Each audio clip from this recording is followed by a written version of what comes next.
আজকে আমি খুবই ইম্পর্ট্যান্ট একটা ভিডিও করব, আর এই জায়গাটা হলো ব্যারাকপুর প্রশাসনিক ভবন। আর আমি ওখানে চলে গেছিলাম খুবই ইম্পর্ট্যান্ট একটা কাজ করার জন্য। কাজটা হলো রূপশ্রী করার জন্য। আর এই রূপশ্রী করতে গিয়ে আমি যে প্রবলেমে পড়েছিলাম, আমি চাই না তোমরা কেউই এই প্রবলেমে পড়ো। কারণ সময়ের দাম অনেক, আর সময়ের মূল্য দেওয়া প্রতিটা মানুষেরই খুব দরকার।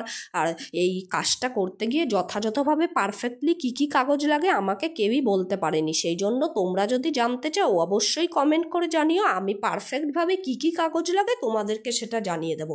আর এই কাজের মধ্যে যে উইটনেস বলে একটা পার্ট থাকে, ইম্পর্ট্যান্ট পার্ট, এই ইম্পর্ট্যান্ট পার্টে আমার জীবনে যারা যারা সাক্ষী দিয়েছিল, কেয়া দিদি, বাপ্পা দাদা, আমাদের দিদা তো ছিল, ওই আরেকজন দাদু ছিল। ওই দাদুর সঙ্গে আমাদের জানো তো কোনো রক্তের সম্পর্ক নেই।